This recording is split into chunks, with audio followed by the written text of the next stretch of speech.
Okay. नमो वितरागाय। नमो वितरागाय। नमो अरिहंताणम। नमो अरिहंताणम। नमो सिद्धाणम। नमो सिद्धाणम। नमो आयरियाणम। नमो आयरियाणम। नमो वज्जायाणम। नमो वज्रायाणम। नमो लोहे सव साहुणम। नमो लोहे सवसाहुणम। ऐसो पंचन मुक्कारो। ऐसो पंचन मुकारो। तव्वपा वपणासणो। सौवपावपणासनो। मंगलाणं च सव्येसिं। मंगलाणं च सौवेसिं। परमं हवै मंगलम्। परमं भवै मंगलम्। ओम नमो भगवते वासुदेवाय। ओम नमो भगवते वासुदेवाय।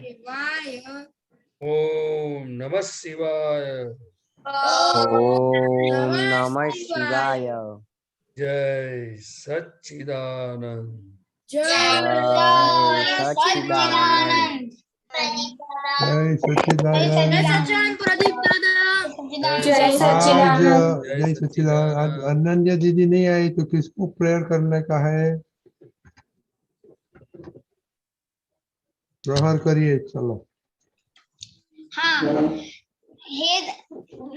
जय सच्चिदानंद।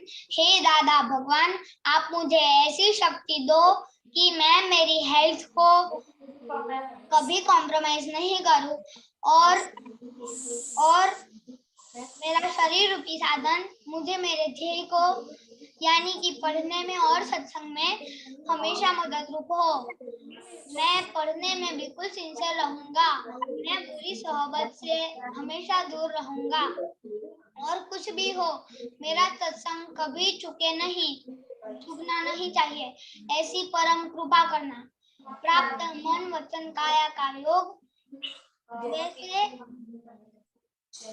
खुद के आत्मा का उपयोग जीव मात्र के परोपकार यानी कि सेवा करने में ही उपयोग हो, जो श्रेष्ठ मानव धर्म है। मैं हमेशा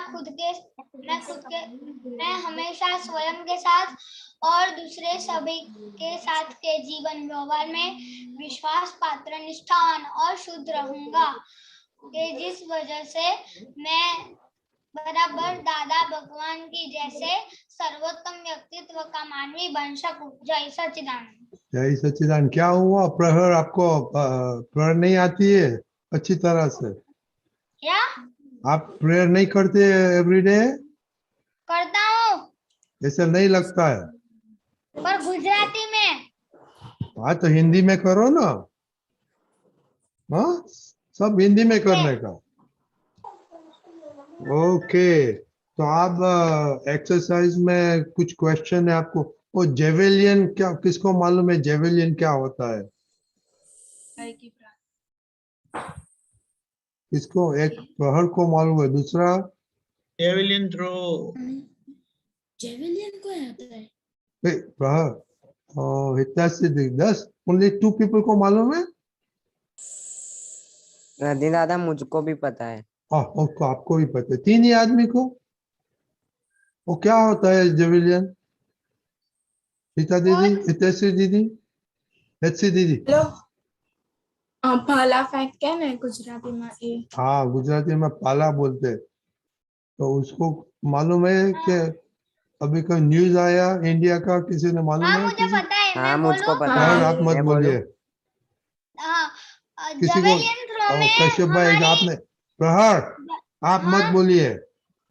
कश्यप भाई आप मत बोलिए। दूसरों को कुछ मालूम है तो कोई हाँ, न्यूज नहीं? मुझको मालूम हाँ? है मुझे न्यूज भी। आया था कि हम वेट लोग वेट जीत कश्यप गए हैं। भाई, वेट वेट। और दूसरा किसी को मालूम नहीं है न्यूज में? ओके, प्रहर क्या न्यूज में क्या आया? हाँ तो हमारे वो जवेलियन थ्रो में भाला फेंकना होता है दौड़कर, तो उसमें हमारे इंडियन का नीरज चोपड़ा का फर्स्ट आया गोल्ड मेडल। Very good. तो आप दूसरे को मालूम नहीं पड़ता है, वेरी इंटरेस्टिंग के ऐसे न्यूज सबको मालूम नहीं पड़ता। एनीवे ओके, तो आई क्विकली बोलने का, असीम जयशंकर आपने कितनी मिनट किया और किसकी साथ क्विकली बोलने का? ओ 28 की ओ प्रार्थना। एक सॉरी, खुशी अहमदाबाद स्टडी का प्रेयर। वह एक मिनट, किसको आता है स्टडी का प्रेयर? अभी किसको नहीं आता है? देवम आपको खाना बंद, सम्यक बंद खाना, चूया बंद, चिनाई सब बंद कर देने का रसोड़ा। ओके, कल से ऐसे नहीं चलेगा। कल को ऐसे कौन विदाउट नोटिस हम नाम बोलेंगे। ओके, खुशी बोलिए, जय सच्चिदानंद। हे जोर से बोलिए। हाँ, हे दादा भगवान, मुझे पढ़ाई में समझने में जो भी अंतराय बाधाएं जो ऑब्स्ट्रक्शन आते हैं वो सभी मुझे तोड़ने का दृढ़ निश्चय करती हूँ। मैं आप मुझे ऐसी शक्ति दे कि मेरे दर्शन पर के आवरण टूट जाए और मेरी पढ़ाई अच्छे ढंग से हो। जय सच्चिदानंद। जय सच्चिदानंद। ये प्रेयर तो दिन में 5, 6, 7, 8, 10 बार होना ही मांगता है। सबको मालूम पड़ गया? देवम आपको नहीं आता है ये? नहीं। तो आपको पढ़ने में अच्छा नहीं करने का है क्या? नहीं। नहीं, ऐसा लगता है, सिंसियरिटी नहीं लगता है। ओके, असीम जयजयकार क्विकली बोलने का, बाद में तीनों दीदियों कुछ बोलने वाली है। ओके, प्रहर आप भी नहीं जय सुनते। सच्चिदानंद। आज मैंने दादा भगवान का असीम जय जयकार हो 5 से 10 मिनट किया था और अकेले। देखो मैंने पहले बोला 5 से 10 minute, that is not good timing, it has to be fix. Khushi Jambu sir. जय सच्चिदानंद।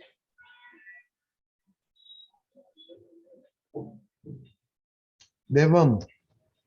जय सच्चिदानंद। आज मैंने त्रिमंत्र चुप गया था। श्रेया। जय सच्चिदानंद। मैंने 10 मिनट कीर्तन भक्ति की थी और मेरे दादा के साथ मैंने किया था। किसके साथ किया था आपने? मेरे दादा के साथ। ओके, सम्यक। हाँ, आज मैंने 15 मिनट दादा भगवान की कीर्तन भक्ति की थी, किसके साथ? अकेले। ओके से बोलो, चिनाई। हाँ, आज मैंने दादा भगवान की असीम जय जयकार 30 मिनट बोला था और अपने पापा के साथ, अपने 2 के साथ बोला था। ओके, इजाक बाव। जय सच्चिदानंद। मैं 10 मिनट के कीर्तन भक्ति रात को सोते से पहले कर बोला था और आज भी मैं रात को सोने से पहले बोलने वाली हूँ। कितना टाइम करती हो बोलो ना, कल कितना टाइम किया था? कल 10 मिनट किया था, आज भी 10 मिनट करने वाली हूँ मैं। ओके, ठीक है, वो जो किया आज बाकी है तो ठीक है, पर कल किया था वो बोलने का। Okay, no problem. अभी कौन बाकी रह गया? ओके, खुशी from Ahmedabad. खुशी फ्रॉम अहमदाबाद। बोलो बोलो। जय सच्चिदानंद। आज मैंने और दीदी ने 10 मिनट कीर्तन भक्ति की थी। Very good. नेमियो। ओके, तो कल थोड़ा होमवर्क किसको दिया था? तीनों दीदियों को। ओके, तो एचरी दीदी आपका क्या था, आपको क्या सबको सुनाने का है? बोलिए।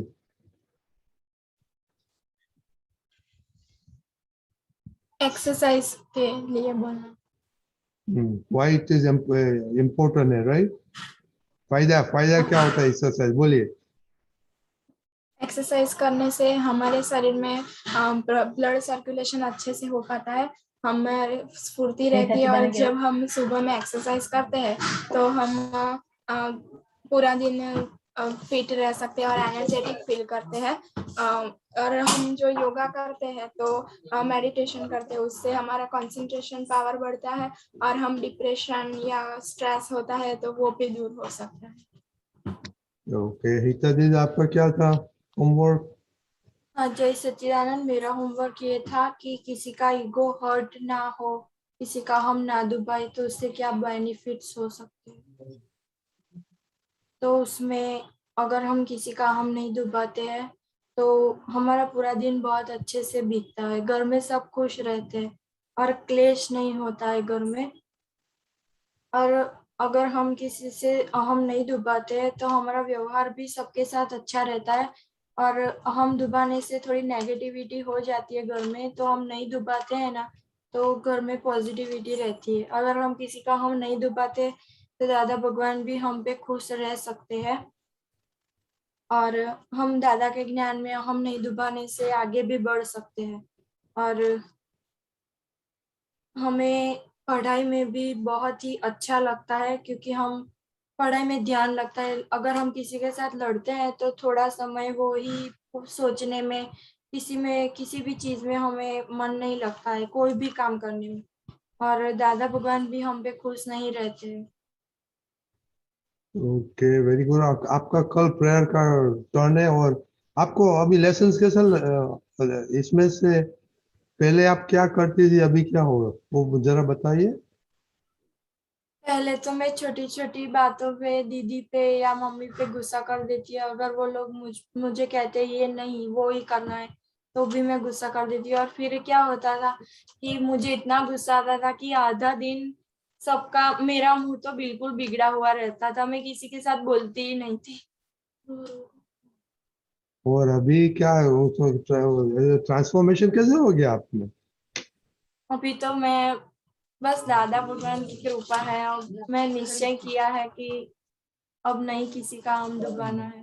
हाँ, वेरी गुड, वेरी। बच्चे लोग, एक ये हिता दीदी का हमने नोटिस किया है, वो बहुत डिटर्मिनेशन है उसका। वो जो सोचती है वो कर सकती है, तो ये उसे सबको ये उसमें से लेसन रखने का। दूसरा भी उसका एक हैबिट अच्छा, वो बाद में उसको बोलेगा, वो सोने का। पहले वो मम्मी को बहुत हैरान करती थी, अभी टाइम से सो उठ जाती है, राइट? हाँ, तो बच्चे लोग के सुनने का। खुशी अहमदाबाद, ये कुछ सुनो आप। ओके, विधि दीदी आपका क्या होमवर्क था? मेरा प्रेयर के बेनिफिट्स वो वाले थे। हाँ, बोलो हाँ, बोलो। जय सच। प्रेयर प्रार्थना बोलने से हमारी अंदर की शुद्धता होती है और हृदय से निकली हुई प्रार्थना सीधा भगवान के पास पहुंचती है, और हमारी जो भी प्रार्थना है वह रूपक में आने लगती है। प्रार्थना से भगवान की कृपा प्राप्त होती है। जब हम सच्चे मन से प्रार्थना करते हैं तब चमत्कार होने की भी संभावना रहती है। जब जब हमारे जीवन में विकट परिस्थिति आती है तब हम प्रार्थना करते हैं। प्रार्थना का अर्थ ये है कि हमारी आशंकाएं, नेगेटिविटी दूर हो जाती है, हमें भगवान पे 100% विश्वास आ जाता है, श्रद्धा आ जाती है। भगवान यह काम कर ही देंगे, ऐसी अटूट श्रद्धा और विश्वास का काम होता है। हमारी सभी प्रॉब्लम्स दूर हो जाती है। प्रार्थना एवं पढ़ाई की, शरीर की, धर्म की या फिर किसी की जीव की कल्याण की हो, वह हार्टिली हो तो 100% वो वर्क करती है। Very good. और दूसरा, सबकी एक दूसरे के साथ लर्न करने का, तो सम्यक सम्यक हाँ, आप क्या करते हैं? मैं दररोज सुबह मैं प्रार्थना करता हूँ।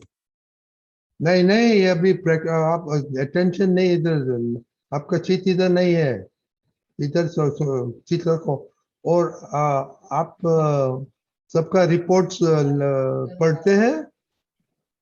हाँ, तो आपका रिपोर्ट और दूसरा का रिपोर्ट को कैसे कंपेयर कर सकते हैं?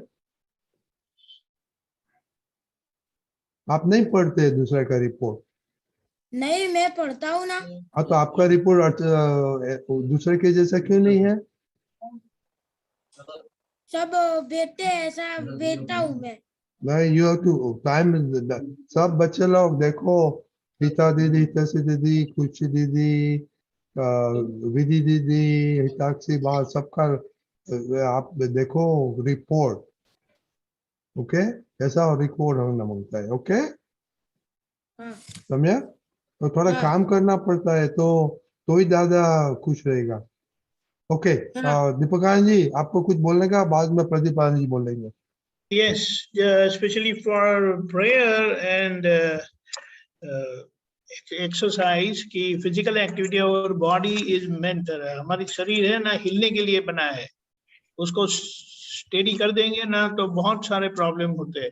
उस रात को सोने के वक्त ही उसको स्टेडीनेस चाहिए, बाकी ड्यूरिंग द डे सारे दिन में आप जितना हिलेंगे फिरेंगे तो आपकी सेहत अच्छी रहेगी, मन भी ठीक रहेगा। सो शारीरिक और मानसिक दोनों तंदुरुस्ती बनती है।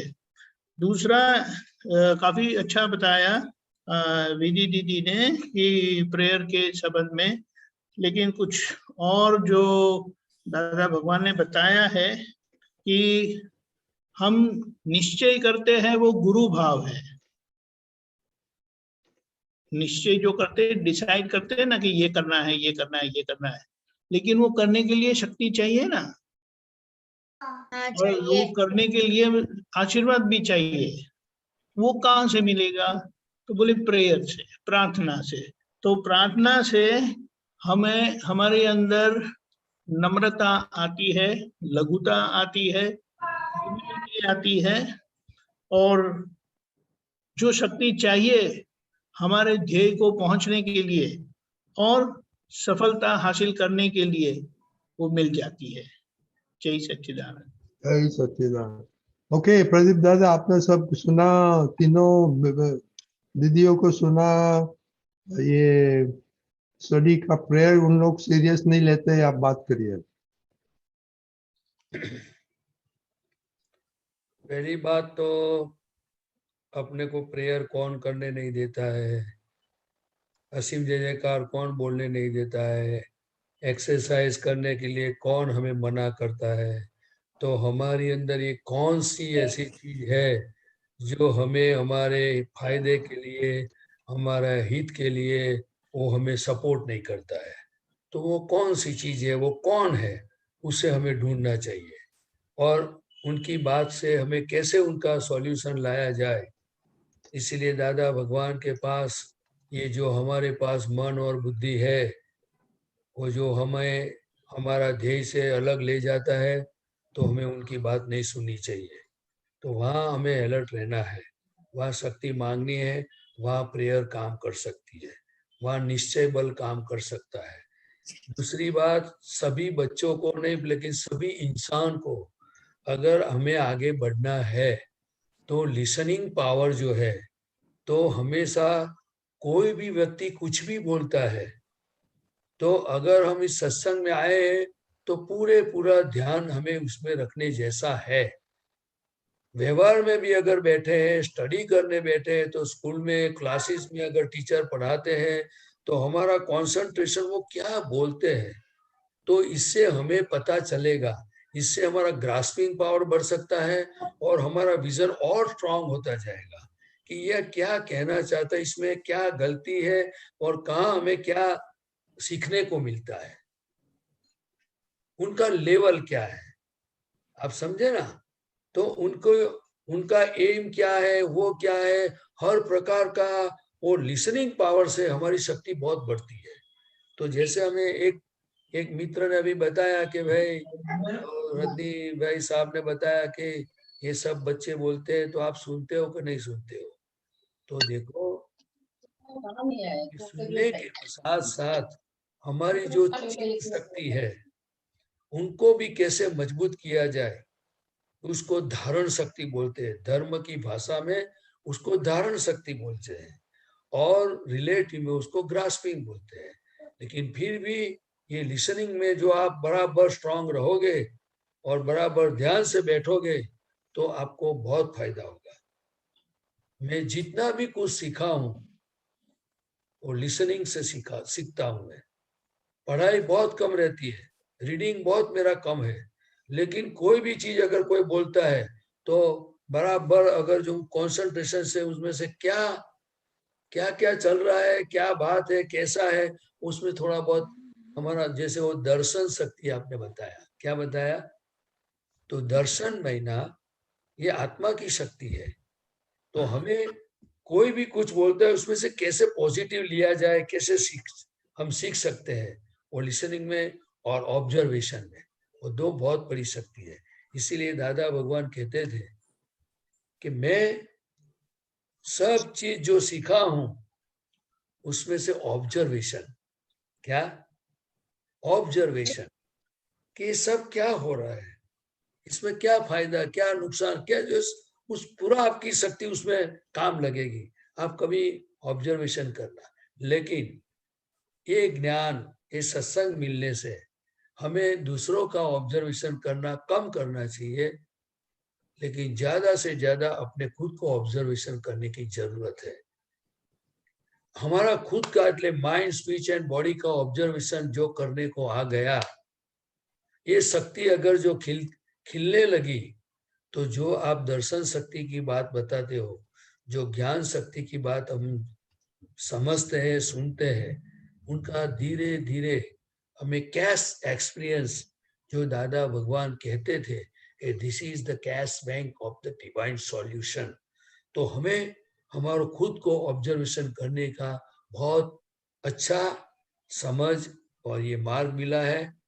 तो मैं आपको एक निवेदन करूंगा कि अभी आपकी उम्र में आपके पास बहुत जिम्मेदारी, व्यवहार की बहुत कम है, इसीलिए आपकी शक्ति को खुद को ऑब्जर्व करो और ये सबके साथ रहते हुए भी थोड़ा बहुत सीखो, लेकिन नेगेटिव से अलर्ट रहना, क्योंकि दूसरे का ऑब्जर्वेशन करने से हमें जो पॉजिटिव में कन्वर्ट करने की जो शक्ति आ गई तो हम सेफ है। क्या है, आप समझे ना कि नहीं?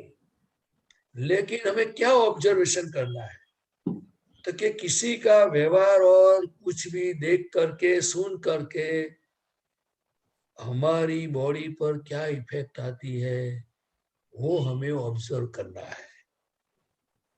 वहां हमें सेफ है, वहां हम प्रतिक्रमण का सॉल्यूशन, प्रतिक्रमण से सॉल्यूशन ला सकते हैं, दादा के वचनों से सॉल्यूशन ला सकते हैं, क्योंकि दुनिया उनके हिसाब से चलने वाली है, हमें इंटरफियर होना नहीं है। लेकिन हमें इस दुनिया से साथ जीते जीते हमें हमारा ध्येय की ओर आगे बढ़ना है। तो ऑब्जर्वेशन एंड लिसनिंग बहुत अच्छी चीज है। दीपक आनंद जी कभी आपसे ज्यादा बताएंगे इससे।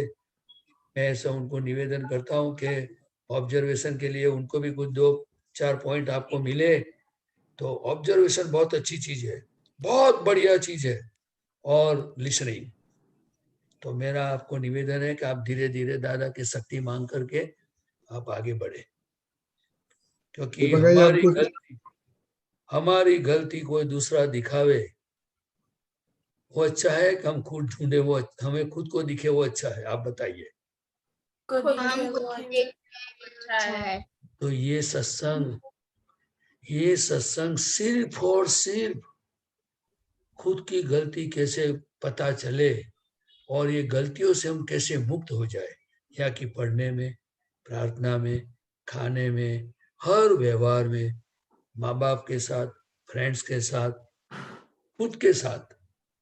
तो ये आप दीपक आनंद जी को मैं 2 शब्द में रद्दी भाई निवेदन कर सकता हूँ। तो दीपक आनंद जी कुछ और 1-2 पॉइंट बतावे जो बच्चों को और मुझे भी सबको हमको काम लगेगा। बाद में श्रेया और नेमिल का क्वेश्चन लेगा। दीपक आनंद जी, ऐसा बताया है कि जो हम देखेंगे वो सीखेंगे। As you see so you learn. तो देखना यानी जिनके जो जीवन उदाहरण स्वरूप जिनका हो जाता है, यानी वह सिद्धांत वह गुण किसी जीवंत व्यक्ति में अगर हम देखेंगे तो हम तुरंत सीख लेते हैं, हमारा निश्चय हो जाता है और हमारा निश्चय परिणाम भी देता है। वरना सब लोग निश्चय करते हैं करना है लेकिन होता नहीं है, कहीं ना कहीं बाधाएं आती रहती है, कहीं ना कहीं हम फेल होते हैं, कर नहीं पाते।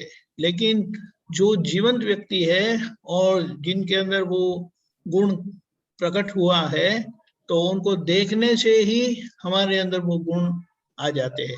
इसीलिए यहाँ आने पर हमें एक दूसरे का जो अनुभव सुनने मिलता है, कोई जल्दी से उठ जाता है, रेगुलर होमवर्क भेजते हैं, करते हैं, तो हमें अंदर से प्रेरणा होती है कि मुझे भी करना है।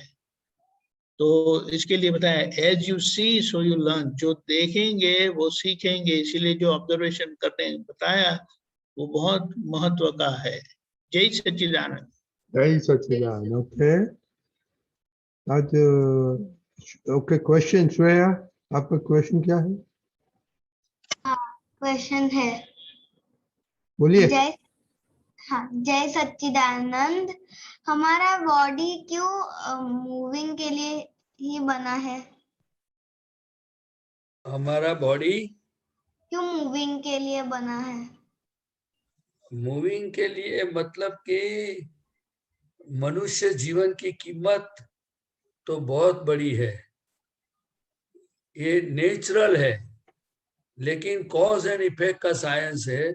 लेकिन अभी आपको ये इसीलिए समझना है कि ये बॉडी जो है वो दादा भगवान ने बताया कि मनुष्य जीवन जो आपको मिला है उसको सही समझ के साथ जीना चाहिए। जो अगर आपको ऐसा वातावरण और माहौल मिला है तो, नहीं तो फिर ये मनुष्य जीवन, ज्ञानी पुरुष श्री कृपाणु देव जी ने बताया है कि मनुष्य जीवन वो रत्न चिंतामणि है, उनकी बहुत बड़ी कीमत है। लेकिन मनुष्यों की आज बस्ती बढ़ गई है, काल का प्रभाव है, इसीलिए लोग खुद का फायदा, मतलब के नुकसानी और फायदा कहाँ है, उसको दादा भगवान ने हिताहित की बात बताया कि हिताहित, हमारा हित क्या है और अहित क्या है, वो इंसान को आज ज्यादातर पता नहीं चलता है, क्योंकि आज का माहौल ऐसा है। इसीलिए कुदरत ने जो हमें जीवन दिया है, तो मैं आपको पूछता हूं, ये आप बोल सकते हो कि मुझे भूख लगी है, कुत्ता बोल सकता है? नहीं। आपको अगर नींद आती है तो आप बेड में जाके सो जाते हो, कुत्ता कैसे सोता है? जानवरों को आप, अब जब मैं पेड़ की बात करता हूं, अगर आप मूवमेंट कर सकते हो, पेड़ मूवमेंट कर सकता है? नहीं। आप मंदिर भी जा सकते हो, स्कूल भी जा सकते हो, कुत्ता जा सकता है, गाय जा सकती है? नहीं। आप पढ़ाई कर सकते हो, दूसरे जानवर जैसे टाइगर है, लायन है, वो पढ़ाई कर सकता है, वो असीम जयकार बोल सकता है? नहीं। अगर आप बड़े हो करके अभी भी माँ बाप की सेवा करोगे, बड़े हो करके 2 आदमी को, 5 आदमी को नौकरी दोगे, इंजीनियर डॉक्टर बन के जो समाज के लिए काम करोगे, वो कुत्ता कर सकता है? नहीं। तो आप समझ जाओ कि हमारी कीमत कितनी है। लेकिन दादा भगवान ने यही बताया कि मनुष्य जीवन जो अगर आपको मिला है तो सही रास्ते से उसको पूरा इस्तेमाल करना चाहिए। तो इसने पहली प्रार्थना बताई कि माइंड, स्पीच एंड बॉडी, એટલે मन वचन काया से किसी भी जीव को दुख ना हो। बराबर? हम सिंसियरली प्रार्थना करते हैं ना कि कभी भूल जाते हैं, वो आपको अंदर देख लेने का। दूसरा बताया मनुष्य जीवन में क्या फायदा है, तो कि केवल शुद्धात्मा अनुभव सिवाय इस जगत की कोई चीज मुझे नहीं चाहिए। मुझे प्रगट ज्ञानी पुरुष प्राप्त हो, प्राप्त हो, प्राप्त हो। दूसरा, हम गलती खुद की हो जाती है तो हम प्रतिक्रमण कर सकते हैं। कुत्ता कर सकता है? नहीं। आप समझे ना? तो ये मनुष्य जीवन में हमें जो आंखें मिली है, जो 5 इंद्रियां है, पूरा जो शरीर है, तो दादा भगवान ने कहा कि जैसे पेड़ पर कोई आम के पेड़ पर कोई पत्थर मारता है तो पेड़ आम देता है, और हमें कोई अगर कुछ बोलता है तो हम क्या देते हैं? क्या देते हैं? वो हमें सबको ढूंढने का, खुद के अंदर झांकने का। इसीलिए मनुष्य जीवन बहुत कीमती है, और मनुष्य जीवन की सार्थकता के लिए हमें सत्संग की आवश्यकता है, अच्छे वातावरण की आवश्यकता है। हमें दुनिया के साथ जीना है, लेकिन दुनिया जो करती है वो नहीं करना है।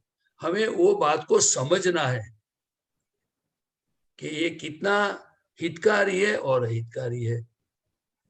वो कुत्ता निर्णय कर सकता है? नहीं। तो दादा भगवान ने यही बताया। दूसरा बताया कि भाई मन वचन काया से आप दुख दोगे तो आपको परिणाम मिलेगा, तो परिणाम में दुख ही आने वाला है। क्या आने वाला है?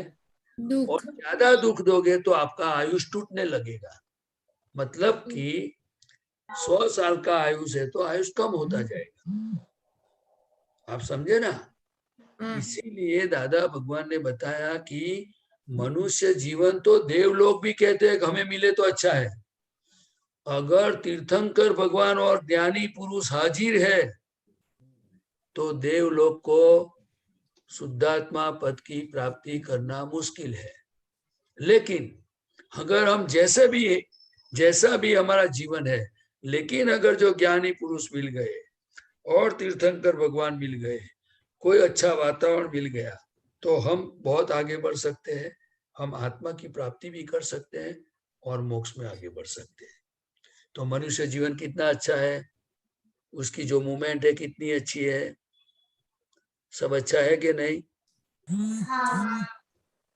आप कभी, मैं ये पूछता हूं कि आप तो बहुत शक्तिशाली और इंटेलिजेंट है, खुद को सोचो कि जीवन किस लिए है, जीवन कैसे जाता है,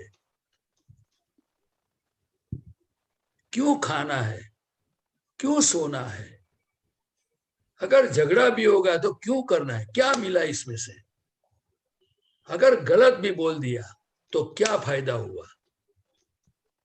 हमें ये उसमें से सर्च करना है। हम इंसान हैं, वो हमारे सिवा और कोई नहीं कर सकता है, क्योंकि कुदरत ने हमें जो शक्ति दी है। इसीलिए हमारे समय में एक नागरिक शास्त्र करके ऐसा एक सब्जेक्ट आता था। अभी कौन सी उनको क्या बोलते हैं मुझे पता नहीं है। उसी समय ये बताते थे टीचर कि मनुष्य ये उत्तम प्राणी છે। प्राणी કેમ કહ્યું હતા કે એ શ્વાસોશ્વાસને આધારે જીવે છે માટે, પણ એ ઉત્તમ પ્રાણી કહ્યું તો આપણી ક્વોલિટી આપણે डेवलप કરી શકીએ? हिंदी कर सकते हैं कि नहीं कर सकते हैं? बोलो बच्चे आपको लोग। ये ढूंढना होगा कि मेरा जीवन जितना भी अच्छा हुआ है तो माँ बाप का आशीर्वाद है, दादा की कृपा है, सभी का आशीर्वाद है, लेकिन मुझे और भी परफेक्ट होना है। तो इसीलिए हमें कृपा आशीर्वाद चाहिए कि नहीं?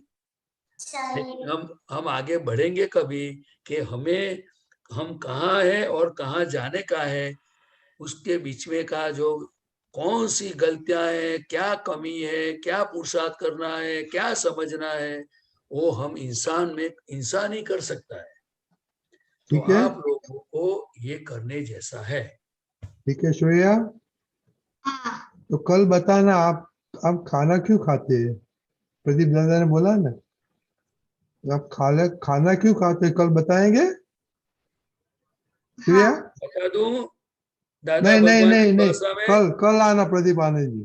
नहीं ओके ओके ओके ओके दीपक आनंद जी, प्रदीप आनंद को कल बुलाया। ओके, नहीं नेम नहीं हिम। कोई बात नहीं, हमारे दीपक आनंद जी है ना, वो सॉल्व कर देंगे। नहीं वो श्रेया का होमवर्क मिल गया उसको। नहीं ओके ठीक है, बहुत अच्छा है, आप कुछ नेमिल, सोचो। नेमिल बोलिए। हाँ, जय सच्चिदानंद। मेरा क्वेश्चन ये है कि हम खुद का ऑब्जर्वेशन कैसे कर सकते हैं? वेरी देखो, गुड क्वेश्चन। हम खुद का ऑब्जर्वेशन इसी तरह कर सकते हैं, क्योंकि हमारी अंदर आत्मा की हाजिरी है और हमारे अंदर इंटेलेक्ट એટલે बुद्धि भी है, हमारे पास सोचने की शक्ति है, बोलने की शक्ति है, तो एक चित्त नामनी शक्ति है। तो कुदरत ने ये इंसान को हर प्रकार की शक्ति दी है। तो देखो कैसे ऑब्जर्वेशन करना है, मैं आपको बताऊं। ऑब्जर्वेशन पहले आंखों से होता है, बराबर, क्योंकि आंख से दिखता है। फिर नाक से कैसे ऑब्जर्वेशन होता है, तो कि जब अच्छी और बुरी स्मेल आती है तो नाक से पता चलता है, हाँ। बराबर। फिर कान से, अगर कोई जोर से बोलता है, कोई गलत बोलता है, कोई अच्छा पद गाता है, कोई सॉन्ग गाता है, तो हम कान से अनुभव पता चलता है, अनुभव होता है। हाँ, होता है। दूसरा, कोई हमारे साथ जो बिहेव करता है तो इनकी असर जो होती है, जैसे अंदर मन में कभी नेगेटिव होता है, कभी उसके प्रति अच्छा लगता है, तो हमें पता चलता है, चलता है। कोई आपके साथ गलत व्यवहार किया तो आपके अंदर जो नेगेटिव असर होती है, जो गुस्सा आता है, कुछ अंदर नेगेटिव होता है, वो आपको पता चलता है। हाँ, पता चलता है। सभी बच्चों को पूछता हूँ, पता चलता है आप सबको? तो इसको क्या कहोगे आप? ऑब्जर्वेशन। है क्या कहोगे उससे? तो हमारा खुद हमारी का जो शक्ति है, वो उनकी जितनी वो शक्ति डेवलप हुई है, इतना हमें पता चलता है। और इससे आगे बढ़ोगे तो आपको पता चलेगा कि नेगेटिव हुआ है, तो कोई ऐसी समझ आपको सत्संग में या कहीं पढ़ने में मिली, तो आप उसमें से निकल जाओगे बाहर। समझे? हाँ। दादा भगवान कहते हैं कि God is in every creature, लेकिन ये मनुष्य जीवन में इतनी कीमत है कि हमें सब चीज पता चलता है। आप एसी में बैठोगे ना, तो ज्यादा ठंडी लगेगी और कम एसी लगेगा तो अभी आपको पता चल जाता है, चलता है कि नहीं चलता है। तो उनको क्या चलता है। उसको क्या कहोगे आप? फील करना। दीपक आनंद जी साहब को मैं जरा रिक्वेस्ट करूंगा कि उनके बारे में और थोड़ा कुछ प्रकाश पाए। क्या बताया? क्या बताया? क्या बताया? ऑब्जर्वेशन। अरे ऑब्जर्वेशन का मतलब क्या होता है? देखेंगे तो समझेंगे, समझेंगे तो अनुभव होगा, और जो अनुभव होगा वो आप जिएंगे, ऐसा है। Kewal do you understand Hindi? Yes. My god, Kewal can understand Hindi, very good. कौन केवल की बात करते हैं? कौन सी बात? Yes, someone called Keval is there. Really? No, he's not Keval. He's become so big. Right. Can you see? Just a moment, let me try to get him on spotlight. Okay, there he is. Here is Keval. Keval, how old are you? How old are you? 9. Yeah, how much? 9 years Oh old. my God, you're grown up. Going to 4th grade. Okay, तो थोड़ा So Deepika it is ji, only Deepika ji yes, थोड़ा English में बोलो. yes, it is only through observation that you get to learn. And that is why in the school curriculum, they take you on site. Like if they want to show you the fire extinguisher or the hospital or the playground, that's how. तो इस तरह से जो हम देखेंगे वो हम सीखते हैं. इसीलिए हम बाहर घूमने जाते हैं तो वो देखेंगे, प्राणियों को देखेंगे, पक्षियों को दीपिका जी इंग्लिश देखेंगे. में, English please. Yeah, partly, both I'm doing. No, everybody understand English here. Little bit. It's Everyone understand English, Yeah. it's fine. Yeah. So, Keval, you're benefited, huh? So For the it's benefit. like, from the school curriculum also, they take you to hospital, they take you to zoo, they take you to the bird sanctuary, they take you to the fire station. That's where you get to learn how these things work. And that's how you learn. So when you observe things, you learn. And that's the best process of learning. And here Dada Bhagwan has said, you keep watching around and you will learn everything, because everyone is living with some experience. Do you think so, Keval? Your mama has some experience? Some experience of life? And how about daddy? Isn't your daddy very, very smart?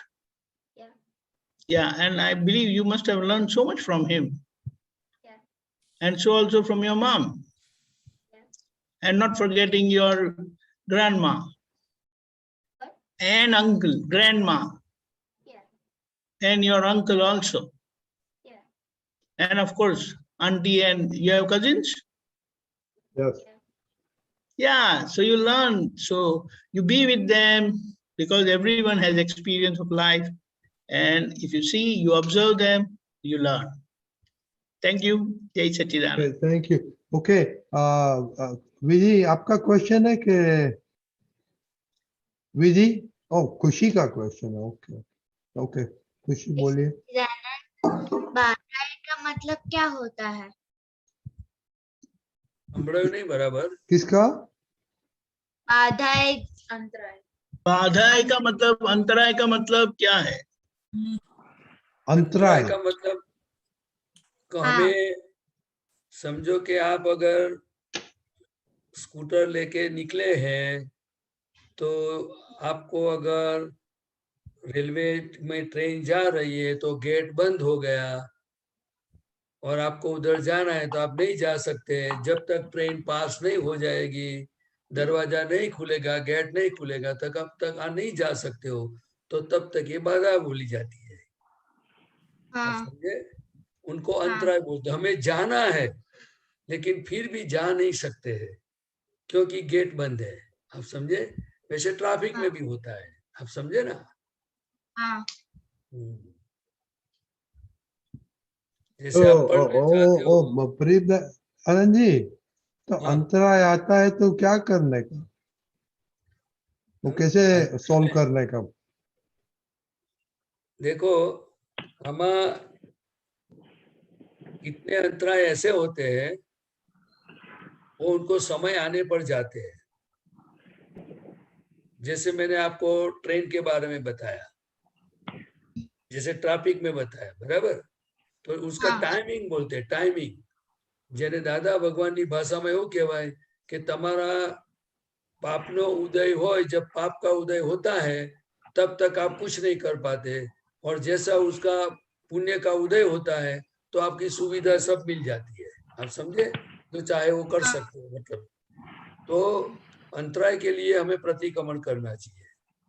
अगर जो कोई ऐसी चीज है तो हमें प्रतिक्रमण से सॉल्व कर सकते हैं. दूसरा, जो हमें पढ़ाई करनी है और हमारा मन हमें सपोर्ट नहीं करता है तो उस समय शक्ति मांग के हमें उसको तोड़ना होता है. आप समझे ना? कि भाई चलो ऐसा नहीं, एक पेज पढ़ेंगे फिर बाद में अपने जो बोलोगे करेंगे, लेकिन एक बार एक पेज पढ़ लेते हैं. आप समझे ना? तो वहां हमारा मन जो हमें सपोर्ट नहीं करता है, बस पढ़ना ही नहीं है, विधि करनी नहीं है, आप समझे ना? तो उसी समय में दूसरा सॉल्यूशन लेना पड़ता है। चलो भाई इतना बोलो ना, एक बार बोल दो ना त्रिमंत्र चलेगा, 5 बार फिर बाद में बोलेंगे, एक बार बोल दो आप। ऐसे करते करते उसको हम कर सकते हैं। हाँ है ना? ठीक है। और आज प्रदीपा जी ने 2 इम्पोर्टेंट बातें की,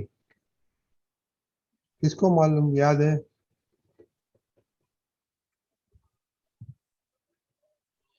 क्या भूल गया?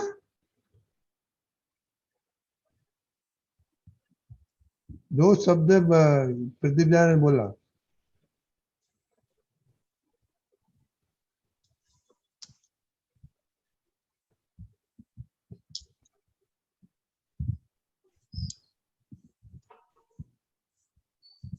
क्या दीदी क्या बोला आपने? ऑब्जर्वेशन और हाँ ऑब्जर्वेशन और एक्सरसाइज।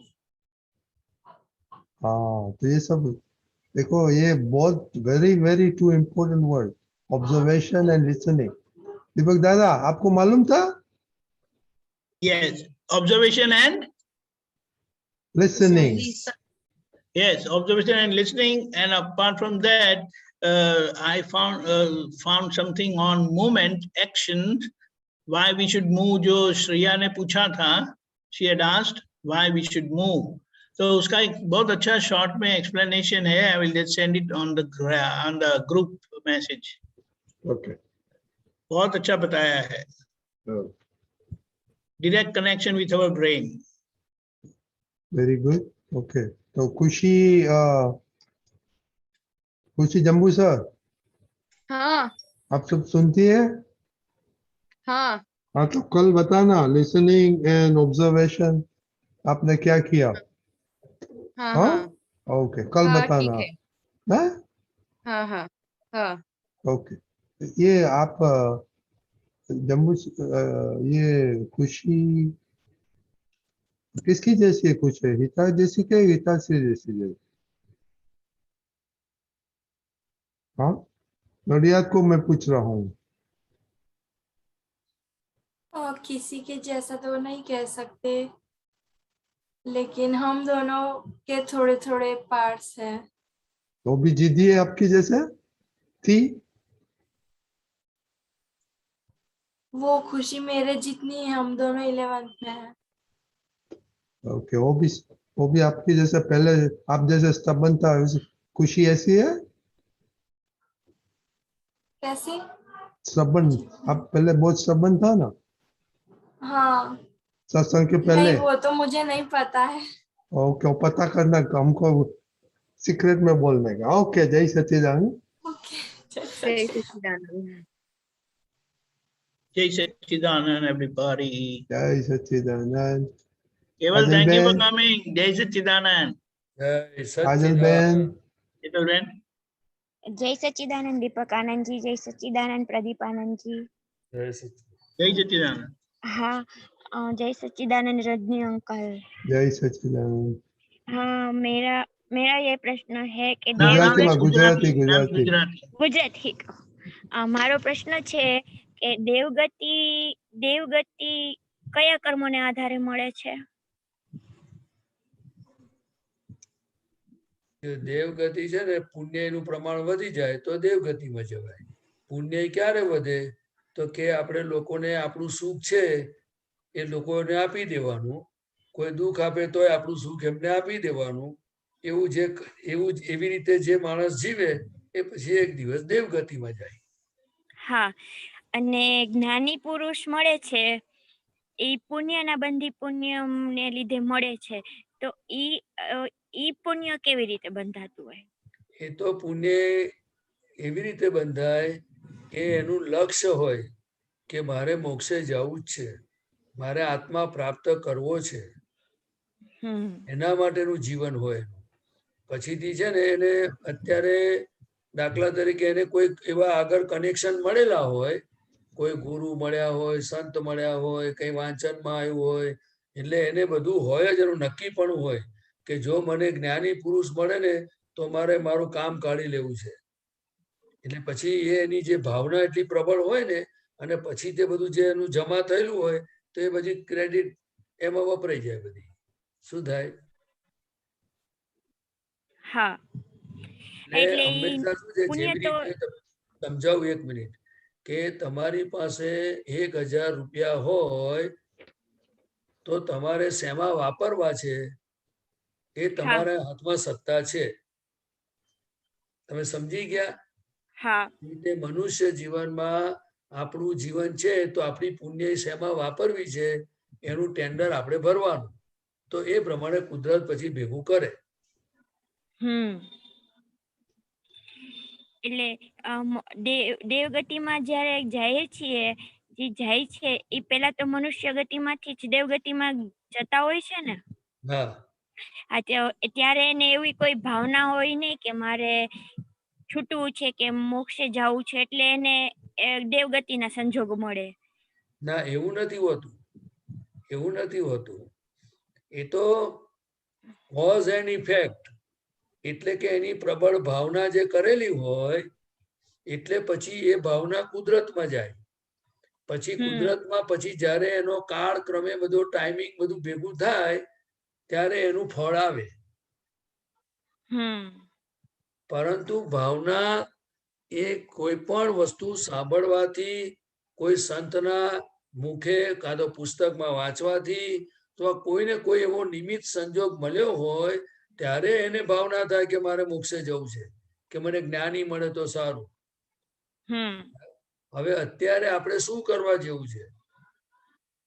તો કે આપણને અત્યારે આ સત્સંગ મળ્યો છે તો દાદા ભગવાને જે આજ્ઞાઓ આપી છે એમાં દાખલા તરીકે ત્રિમંત્ર થી લઈને બધું જ આવી ગયું.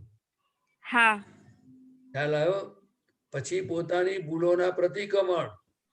એટલે જો આપણે ખરેખર હવે શું કરવું જોઈએ તો કે પોતાનું કામ કેવી રીતે નીકળી જાય, પોતે કેવી રીતે પરફેક્ટ થતા જાય, જેથી દાદાની કૃપા નિરંતર એનો સ્વાદ આપણને આયા કરે. એ પુરુષાર્થ આપણે બધાએ કરવા જેવો છે. જો આ દેહ ફૂટી ગયો પછી કયો સંજોગ ભેગો થાય એની કોઈની પાસે જ ગેરંટી છે ના. એટલે આપણે બધું સમજતા લક્ષમાં એક જ રાખવાનું કે મારું કામ કેવી રીતે પરફેક્ટ થઈ જાય, કે જેથી કરીને આ દાદા ભગવાનની ભક્તિ, એમની આજ્ઞા, એમની વિધિઓ બધું એવું ચોક્કસ કરી નાખવું કે જેથી કરીને દાદા ભગવાનની કૃપા મારા પર નિરંતર વરસે અને આ બધી ઉપાધિમાંથી હું મોક્ષ માર્ગે આગળ ચાલ્યો છે. તમે સમજ્યા? જુઓ, 4 ગતિ છે. દાદા ભગવાને એક શબ્દમાં કહ્યું છે તે કે 4 વેદના ઉપરી એનું નામ જ્ઞાની પુરુષ. વેદમાં બધું જ્ઞાન લખેલું છે. એમણે એવું કહ્યું કે વેદ શું કે છે? વેદ ઇટસેલ્ફ એટલે એની જાતે એ પુસ્તક કે છે કે નેતિ નેતિ નેતિ, એટલે કે તું જે આત્મા શોધે છે તે આ પુસ્તકમાં નથી. પુસ્તકમાં બધું જ જ્ઞાન લખેલું છે પણ આત્મા નથી, કારણ કે આત્મા સૂક્ષ્મતમ વસ્તુ છે અને પુસ્તક અને શબ્દો સ્થૂળ વસ્તુ છે. આ સાયન્ટિફિક વાત છે, એ દાદા ભગવાન કહેતા હતા.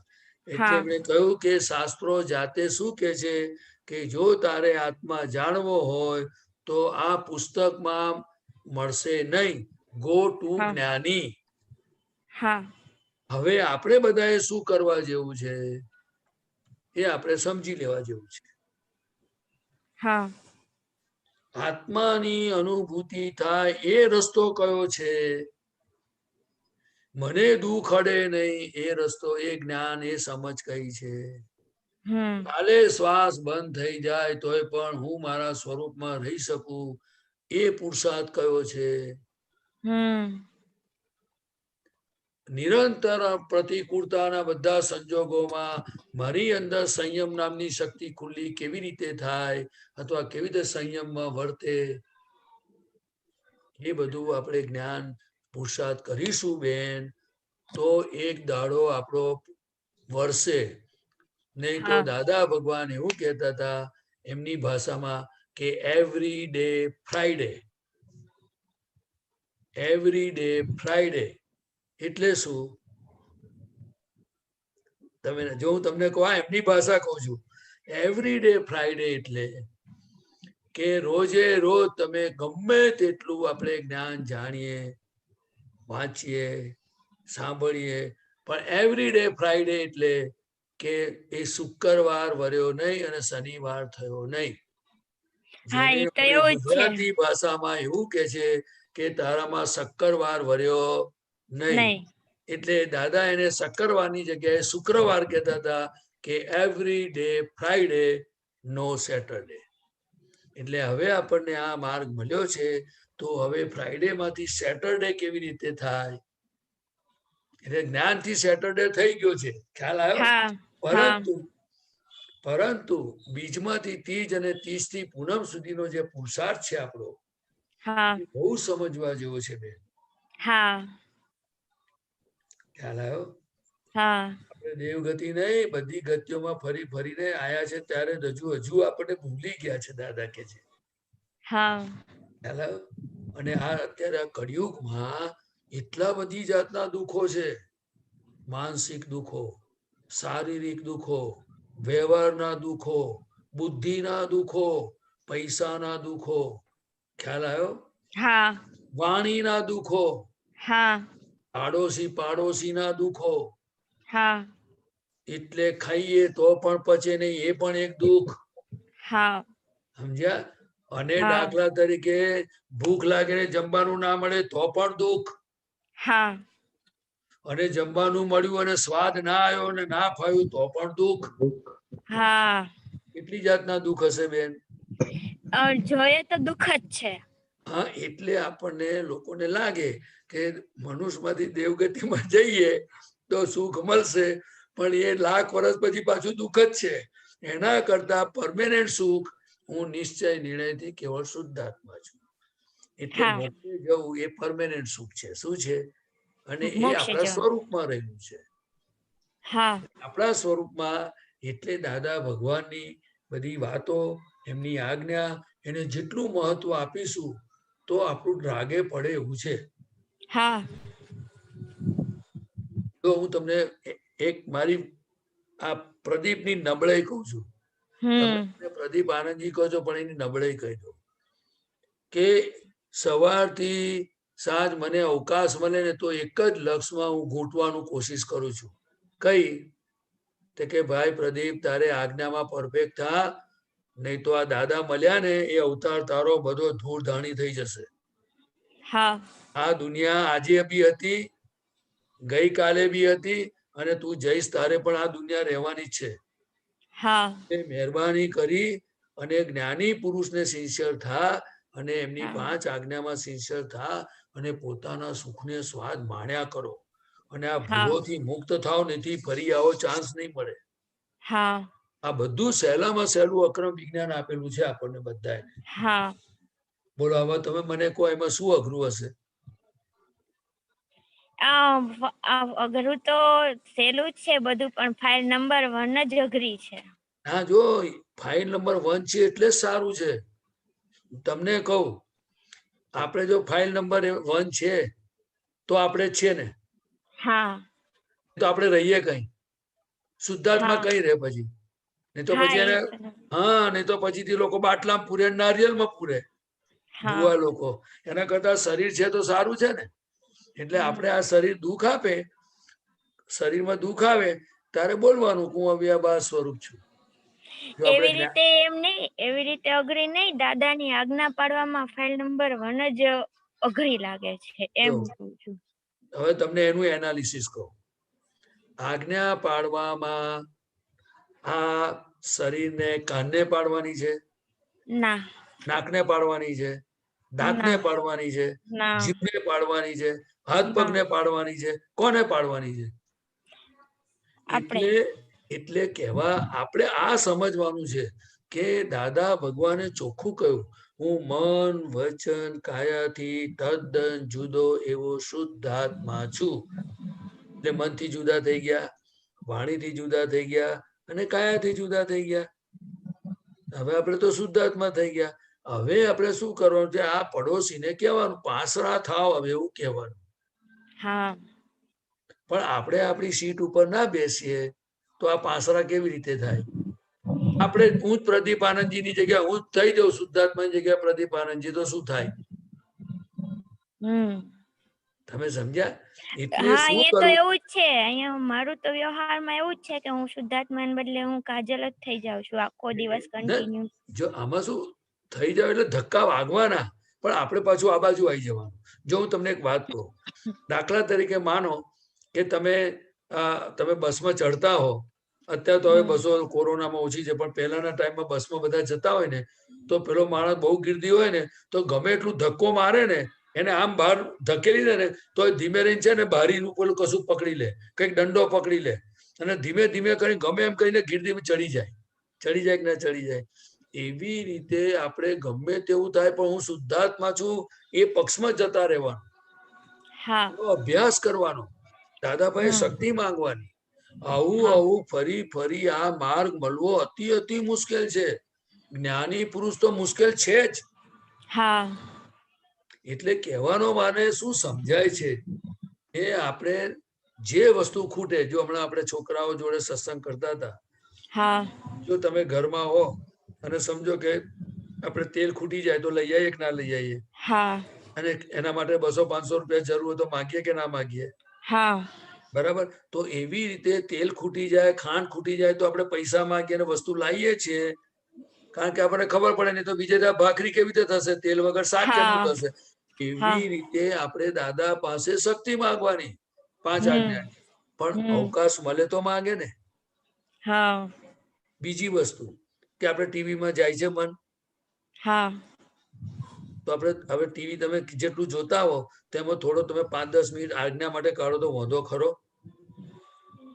એટલે આપણે શું કરીએ છીએ કે આ ભરેલો માલ બધો એવો છે કે આપણને અંદરથી એમ છે કે મોક્ષે જ જવું છે, એ ભાગ છે પાછો. પણ બીજો જે આપણો દુશ્મન છે ને, જે ભરેલો માલ કચરો એવો છે એ આપણને મોક્ષની વાતો કરે છે પણ લઈ જાય છે બાજુ પેલી બાજુ. એટલે આપણે પુરુષાર્થ માંડવાનો થાય. એટલે દાદા માટે શક્તિ માંગવાની, એટલે નિશ્ચય કરવાનો. અને આવું બધું જો ગોઠવાશે ને તો જ દાડો ભરવાનો છે, નહીં તો એવરીડે ફ્રાઈડે જ છે. તમે સમજ્યા? તમારા માટે નહીં, આ પ્રદીપ આનંદજી માટે પણ એવરીડે ફ્રાઈડે જ છે. મારા માટે એવું જ છે. જો એવું ના બોલશો. ના, તમે મને સમજાયું તો મને ઈ ફિટ બેસી ગયું કે એવરીડે ફ્રાઈડે જ છે. ના, એવું નહીં બેસે. હવે ફ્રાઈડે છે એનો સેટરડે કરવાનો છે આપણે. કરવાનો છે. અને સેટરડે થી સન્ડે એટલે ફરી રજા. એટલે શું? તો કે આપણે કેવળ જ્ઞાન ખુલ્લું થઈ ગયું. શનિ રવિવાર રજા એટલે કશું ઓફિસો બંધ ને દુકાનો બધું રજા. એટલે પછી આપણે કોઈ ક્રિયા નહીં, હું આ કરતા છું, કેવળ જ્ઞાન સ્વરૂપ છું, ફિનિશ. સન્ડે. સમજી ગયા તમે? એટલે તમે એવું ના, તમે આ તો આપણે બધાના માટે કામનું છે. જે દાદા ભગવાન કહેતા હતા એ હું વાત કરું છું. તમારા માટે નથી કરતો, મારી જાત માટે કહું છું. એટલે ભાઈ છે તો તમને નહીં તો ક્યારે પરપોટા ફૂસ થઈ જશે. જો તમે આજ્ઞામાં બધામાં કાચા પડ્યા તો આપણને કોઈ બચાવનારો નથી હવે. કારણ કે દાદા ભગવાન હતા ને ત્યાર તો હલાવતા હતા, ખટપટ કરતા હતા, વિદ્યો કરી આપતા હતા. હવે કોણ બચાવે? એટલે બહુ રિસ્કી થઈ ગયું. આ રિસ્કી કેમ? તો કે જાગ્રતપણે જીવવું પડે. કારણ કે હવે જાગૃતિ આપીને આપણને જ્ઞાન મળ્યું, 5 આજ્ઞા મળી, આ મળ્યું, માર્ગ મળ્યો, ચરણ વિધિ બધું મળ્યું છે. એટલે હવે જો પેલા છોકરાઓ કેવા 10 મિનિટ અસીમ જયકાર બોલે, અસીમ જયકાર એ પોતાના સ્વરૂપની ભક્તિ છે. એટલે આપણે કાજલબેન, આપણે થોડું 2-2 મિનિટ હડતા ફરતા ઘરમાં બોલાયા કરવાનું. પણ ઘરમાં કોઈને પૂછેવું હોય તો પછી નહીં બોલવાનું, આપણે ઓઠ ફફડે એવું બોલવાનું. ચાલશે ને? તમે તો બહુ શક્તિ વાળા છો, બહુ સરસ પુરુષાર્થ કરી શકશો. જો તમારી ભૂલ આટલી કબૂલ કરતા હો તો તમે નક્કી કરો તો તમે કઈથી કઈ નીકળી જાઓ. નીકળાશે ને તમારાથી? બોલ્યા જો હા ના તમારે આવું બોલવાનું, મારે દાદા ભગવાન છે, નીકળી જવાશે. અને નીકળવું જ છે મારે, એવું બોલવાનું. નીકળવું જ છે. હવે તો નીકળવું જ છે, કેમ કે આ પોસાતું નથી હવે. ના અને બધું દાદાને કહેજો બધું, હા. જે તમને હા. મનમાં મૂંઝવણ આવે ને એકલા બેસીને દાદાને કહેવાનું હા કે દાદા જો આ બધું જે ભૂલ હોય ને જે હોય આ મારો કચરો માલ તમને સોંપ્યો, હા હવે મારો આ નક્કીપણું છે, મારે આજ્ઞામાં જ રહેવું છે, મારે તમારા કયા પ્રમાણે તમારા આશય પ્રમાણે જીવવું છે મારે, બસ હા મારું રાગે પાડો, હા પાછળ પડી જાવ તમે. હા ઠીક બરાબર છે ને? હા બરાબર કાજલબેન? હા બરાબર. હા, એ જય પાછળ સચ્ચિદાનંદ. પાછળ હા પડીને પછી એક્સપિરિયન્સ કેવા આવજો. હા બધું બરાબર? સરસ થશે. હા, જય હા સચ્ચિદાનંદ. હા જય જય સચ્ચિદાનંદ. ગિરીશભાઈ?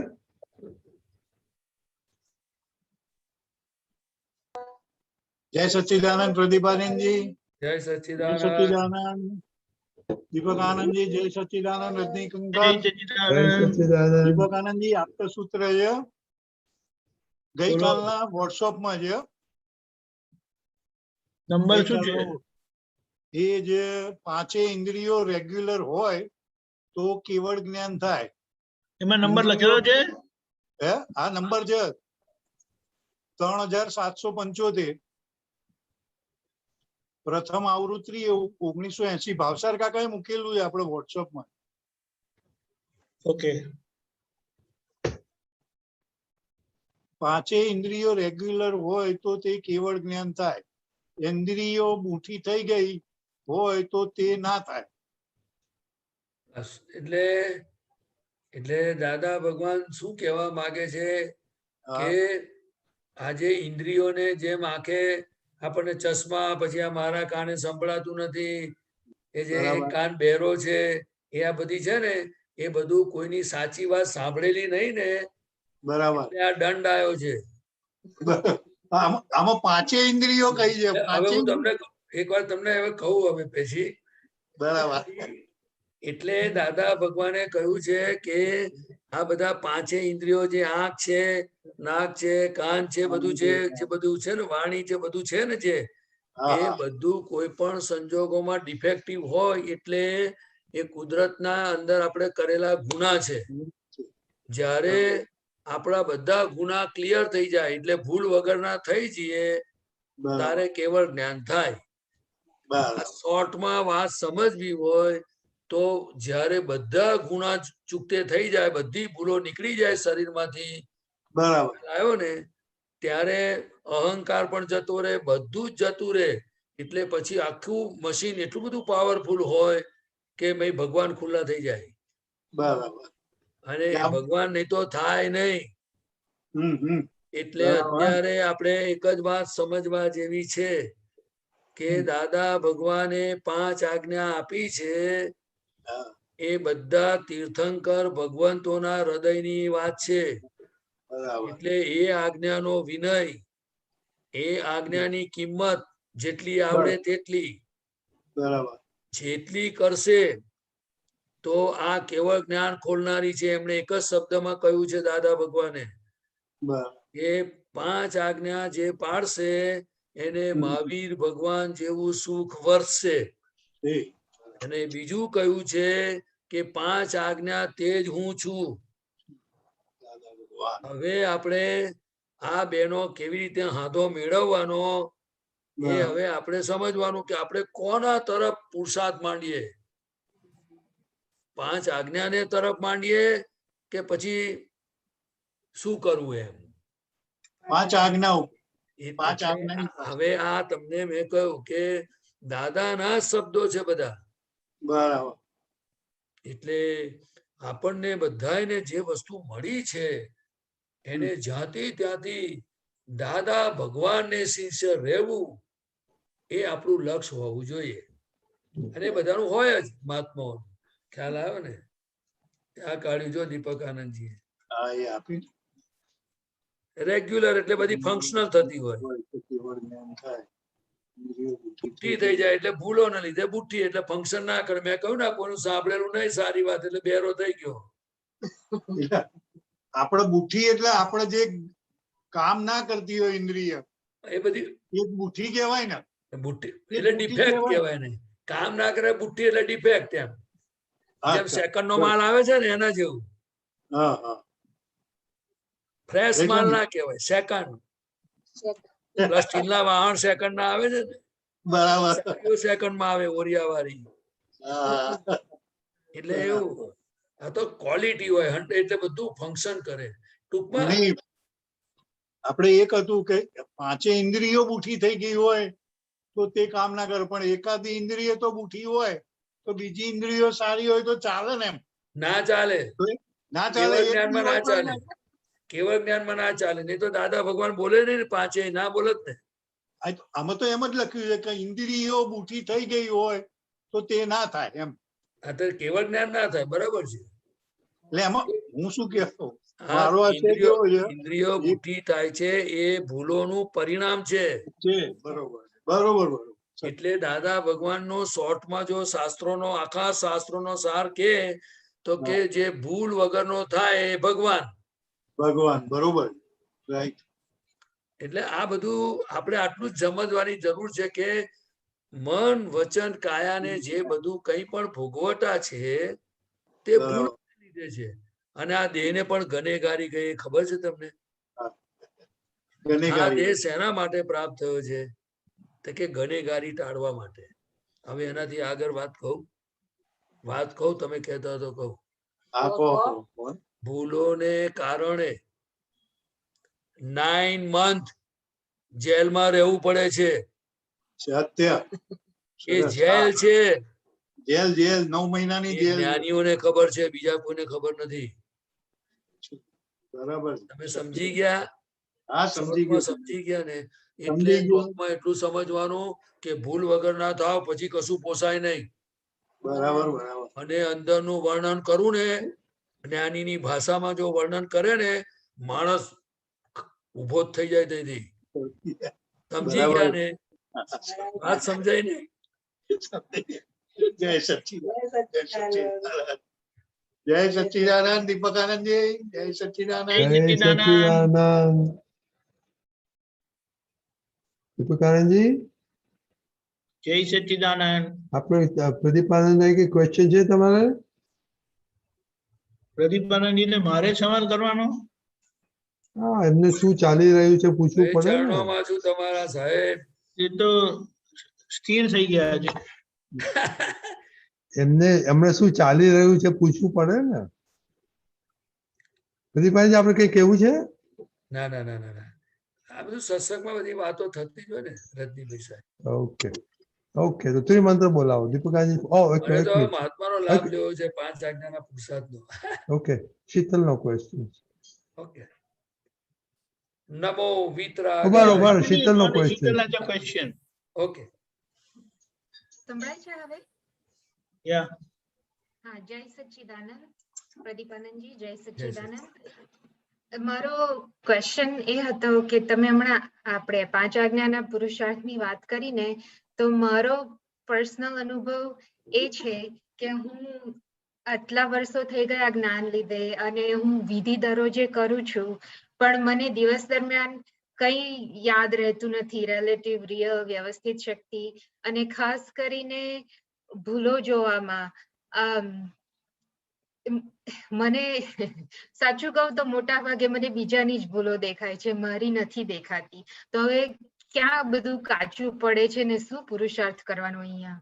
જો તમને જે બીજાની ભૂલો દેખાય છે એ તમને ખબર પડી ગઈ, એટલે તમારે આ વસ્તુ ખોટી છે, તમને ખૂંચે છે ને, એટલે તમે જુદા છો.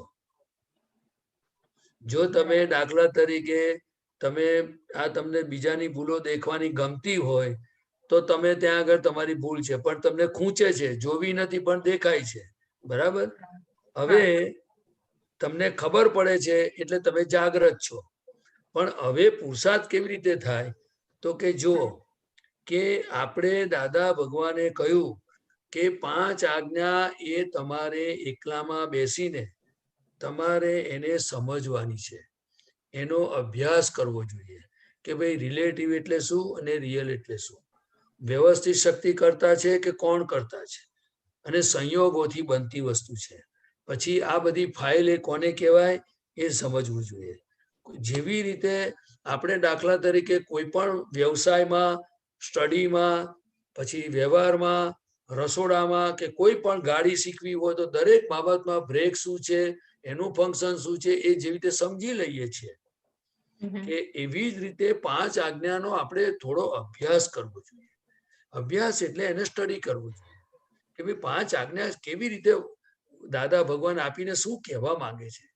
બીજી વાત કે જ્યાં સુધી હું શુદ્ધાત્મા છું પણ આપણે હું પ્રદીપને રિલેટિવ તરીકે હું માનું નહીં અને એને જાણું નહીં ત્યાં સુધી મને બધા કેવા દેખાય? રિયલ જ દેખાય ને. આપણે ખરેખર શુદ્ધાત્મા છે. આપણું સ્વરૂપ કેવું છે? સૂક્ષ્મ સ્વરૂપ છે. હું સૂક્ષ્મ છું એવું આવે છે ચરણ વિધિમાં. હું મન વચન કાયાથી તદ્દન ભિન્ન એવો જુદો એવો શુદ્ધાત્મા છું આવે છે. તો આપણે અભ્યાસ કરવાનો, ભાઈ મનમાં જે વિચાર આવે છે એનાથી હું જુદો છું. પછી વાણી, આ જે બોલે છે સારું બોલે છે, ગુસ્સામાં બોલે છે, મીઠું બોલે, જે બોલે છે એ વાણીથી હું જુદો છું. પછી આ કાયાથી હું જુદો એવો શુદ્ધાત્મા છું. જો આપણા મન વચન કાયાનો આપણે અભ્યાસ કરીએ કે આ પડોશી છે ને હું એનાથી જુદો છું, તો પછી તમને બીજાનામાં ધીરે ધીરે વસ્તુ દેખાય કે ના દેખાય? દેખાય. એટલે આપણને હું નિશ્ચય નિર્ણયથી કેવળ શુદ્ધ આત્મા છું એ જેટલું આપણને પાકું થયું, શ્રદ્ધા એ કરીને છે, પ્રતીતિ એ કરીને છે અને અનુભવે થાય છે.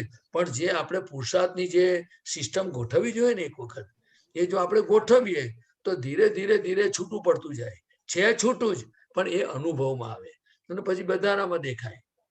પણ આપણે જો આ મન વચન કાયાને હું પ્રદીપ માનું, હું આપતા પુત્ર માનીને જીવું તો મને રિલેટિવ રિયલ દેખાય કેવી રીતે? હવે દાખલા તરીકે મેં બ્રશ કર્યું, આ હું ગયો, બધું વિચારી એ પ્રમાણે જીવન જતું હોય તો કેવી રીતે વ્યવસ્થિત કરતા છે? વિહાર કરે છે, બધું રહે જ નહીં તો પછી વ્યવસ્થિત કરતા કેવી રીતે આવે? હવે જો તમને કહું, આપણે બ્રશ કરીએ ને તો બ્રશ કરનારો શુદ્ધાત્મા નથી, બરાબર? હવે આ જે બ્રશ કરે છે ને તે વખતે મેં બ્રશ કર્યું જે બોલે છે ને એ જુદો છે, આ કરનારું શરીર નથી. એને સાયન્ટિફિક સર્કમસ્ટન્શિયલ એવિડન્સ એના હાથમાં બ્રશ પકડાવે છે અને પછી એને કરાવડાવે છે. એ વ્યવસ્થિત છે, પણ પોતે માને છે કે મેં બ્રશ કર્યું. આનું નામ ભ્રાંતિ, આનું નામ અજાગૃતિ. બરાબર. જો બ્રશ કોણ કરે છે? હાથથી પકડ્યું તો હાથની આંગળીઓ વાંકી ચૂકી કોણે કરી? આપણે કરી કે વ્યવસ્થિત કરી? વ્યવસ્થિત કરી. અને આ બધું આમાં કોણે કરાવ્યું? વ્યવસ્થિત કરાવ્યું. શુદ્ધાત્મા તો એને જુએ છે કે કેવી રીતે હાથ ફરે છે, અંદર જાય છે, બહાર જાય છે. ખ્યાલ આવ્યો? કારણ કે પોતે જ્ઞાતા દ્રષ્ટા, પોતે જ્ઞાતા દ્રષ્ટા સ્વભાવનો છે. અને આ બ્રશ કરતી ઘડી અંદર એક બીજું ફંક્શન છે કે જે એવું કે છે કે મેં બ્રશ કર્યું. હવે 3 ભાગ પડે છે આવી રીતે. એક કરનારો જુદો, કરાવનારો જુદો, પોતે જુદો અને પેલો ભાઈ બોલે છે કે મેં કર્યું એ જુદો. એટલે આ બ્રશ વ્યવસ્થિત કરાવડાવે છે અને હું શુદ્ધાત્મા છું પણ ખાલી જોઉં છું ને જાણું છું. પણ પેલો અંદર ત્રીજી વસ્તુ છે કે હું બ્રશ કરું છું. એ જે ડિસ્ચાર્જ અહંકાર હોય એવું માને ને, કારણ કે હજુ એ ડિસ્ચાર્જ અહંકાર હજુ ખાલી નથી થયો. એટલે પોતે માને કે મેં બ્રશ કરી લીધો, હું પરવારી ગયો, હું તૈયાર થઈ ગયો, મેં નાસ્તો કરી લીધો. હવે દાદા કે વ્યવહારમાં એવી જ ભાષા બોલાય. બરાબર. પણ તમારે સમજણમાં શું હોય તો કે નાસ્તો કોણે કર્યો? નાસ્તો સપ્લાય કોણે કર્યો? નાસ્તો ખાધો કોણે? હું તો એનો જ્ઞાતા દ્રષ્ટા છું, કારણ કે શુદ્ધાત્મા ને દાંત હોય જ નહીં. બરાબર. એટલે આપણે શું છે, આ જ્ઞાન મળ્યા પછી મને એવું લાગે છે કે આપણે બધાએ ભેગા થઈને આ પુરુષાર્થ માંડવાની જરૂર છે. આખું 5 આજ્ઞાનું જે વિજ્ઞાન છે એ સવારથી સાંજ કેવી રીતે આ દેહ એની ક્રિયા કરે છે, એમાં હું જુદો છું અને વ્યવસ્થિત શક્તિનું ફંક્શન કેવી રીતે કામ કરે છે અને ફાઇલો કોને કહેવાય, એ બધું જે નાનું નાનું આપણે એક જ પ્રસંગમાં 5 આજ્ઞા આવી જાય છે. એ જો આપણે અભ્યાસ કરતા જઈએ તો આપણને ભાઈ છૂટુંપણાનો અનુભવ થતો જાય, આપણું સુખ વધતું જાય, બધા કર્મો ખરતા જાય અને આપણે આખા જગતને પણ વ્યવસ્થિત કરતા અને નિર્દોષ જોવાની શક્તિ આખી ખુલ્લી થતી જાય. બરાબર. એટલે જો અત્યારે તમે અત્યારે તમે સમજો જઈને સમજો કે આમ સોફા પર બેઠા કે બેડ પર આડા પડ્યા તો કોણ સૂઈ ગયું? શુદ્ધાત્મા સૂઈ ગયો કે ફાઇલ નંબર 1 સૂઈ ગઈ? ફાઇલ નંબર 1 સુઈ ગઈ. હા, એને આપણે જાણ્યું, ખ્યાલ આવે? એટલે આપણે આવું છૂટું છે. હા, ચાલ કશું કહેતા હતા તમે, બોલો. હા, એટલે મને ખ્યાલ આવ્યો કે આને જ અભ્યાસ કહેવાય. આ રીતના થોડુંક આપણે જોવું પડે કે આ બ્રશ કોણ કરે છે, સૂઈ કોણ જાય છે, એટલે એને જ અભ્યાસ જો એટલે કહેવાય. એનું શું દાદા ભગવાન શું કે છે કે તમે અત્યાર સુધી દેહને હું છું અને હું કરું છું માનતા હતા, હા, એટલે તમે એ રીતે જીવતા હતા, બરાબર. બરાબર છે. હવે એનાથી કર્મો બંધાતા હતા, એમાંથી હમ. સુખ દુઃખ અનુભવમાં આવતું હતું અને જન્મ મરણ આવતા હતા. હવે તો આપણને શુદ્ધાત્મા પદનું જ્ઞાન પ્રાપ્ત થયું, સ્વરૂપનું ભાન થયું, એટલે કે તમે હવે આ શરીરમાં છો પણ શરીરથી જુદા છો, કારણ કે તમે હવે નિશ્ચય પરમ જ્યોતિ સ્વરૂપ સિદ્ધ ભગવાન છો. તમે હવે તમે આ બ્રશ કરનારા, ખાનારા ને ક્રિયા કરનારા ના રહ્યા. હવે તમે તમારા સ્વભાવમાં રહો અને આ બધું તમારું વ્યવસ્થિત શક્તિ ચલાવી લેશે. હવે બધું શું બને છે એ મન અંદર અને બહાર એને તમે તમારા પ્રકાશમાં જુઓ કે છે. એટલે પ્રજ્ઞા શક્તિ ઉત્પન્ન થઈ છે, ત્યાં બધું જુએ છે, જાણે છે. પણ આપણને આ સત્સંગમાં જ્યાં સુધી આ વિજ્ઞાનના ફોડ નહીં પડે કે આત્મા પ્રાપ્ત થયા પછીની સિસ્ટમ કેવી રીતે વર્ક કરે છે, એ જ્યારે આપણે એકબીજાને અનુભવને સત્સંગની વાર્તાલાપ કરીશું તો આપણે એકબીજાને કામ લાગીશું. બરાબર. નહીં તો શું છે, જ્ઞાન જતું નથી રહેતું. પણ દાદા કે જે આ 5 આજ્ઞા એ વાળ રૂપે મેં આપ્યું છે, એને એક છોડવો ખીલવો જોઈએ. એની જગ્યાએ તમે જો 5 આજ્ઞાનો અભ્યાસ ના કરો તો એ બકરો ચાઈ જશે કે છે. એટલે પછી બીજ જતું નથી રહેતું, પણ એનો સ્વાદ ના આવે. એટલે આપણે સવારથી ઉઠાડે છે વ્યવસ્થિત, સુવાડે છે વ્યવસ્થિત, અને આપણો વ્યવહાર કેવો હોય, પડોશી તરીકેનો થઈ ગયો. એટલે તમે રાત્રે સુઈ જાઓ, સવારે વહેલા ઉઠો ત્યારે તમને ખબર હોય હું શુદ્ધાત્મા છું. પછી આપણે એમને કહેવાનું કોક વાર, ઉઠી ગયા તમે, જય સચ્ચિદાનંદ, ચલો ચલો તારે ફટાફટ તૈયાર થઈ જાવ હવે. પછી એની મેરે ચાલે. પછી કે જો આ વિહાર કરે છે, આપણે અહીંથી બાથરૂમ સુધી જઈએ ને તારે આટલું જ બોલવાનું, વિહાર કરે છે, હું શુદ્ધાત્મા છું, હું નિર્વિહારી માત્ર તેને જાણું છું. એટલે પછી એ એટલી તમારી આજ્ઞા પાકી થઈ. આમ કરતું કરતું એક કરતી આજ્ઞા આખા દાડામાં જેટલી વાર થાય એટલું સેટઅપ થતું જશે. બરાબર. બરાબર, બહુ શીતલ? સરસ. હા, બહુ સરસ Okay. એક્ઝામ્પલ બીજા આપતા જય પુત્રો બધું પૂછજો, સચ્ચિદાનંદ. હા, બધું પાકું કરજો, હા કે હા, ચોક્કસ હા. ચોક્કસ. જય દાદાભાઈ શક્તિ સચ્ચિદાનંદ. માગજો, હા. આપણો ટાઈમ થઈ ગયો. બહુ સરસ. પ્રતિમા પ્લીઝ હા, જય શ્રીમતી બોલો. સચ્ચિદાનંદ. Sheetal please follow. હા. હા.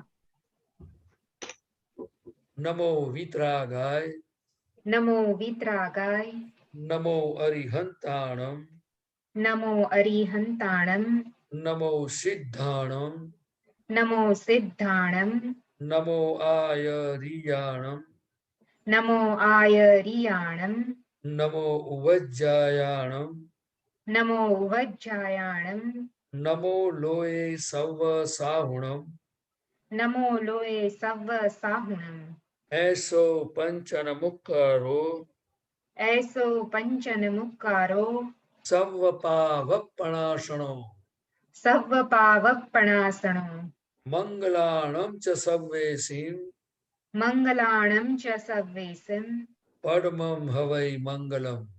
પડમમ હવૈ મંગલમ. ઓમ નમો ભગવતે વાસુદેવાય, ઓમ નમો ભગવતે વાસુદેવાય, ઓમ નમઃ શિવાય. ઓમ નમઃ શિવાય. જય સચ્ચિદાનંદ. જય સચ્ચિદાનંદ.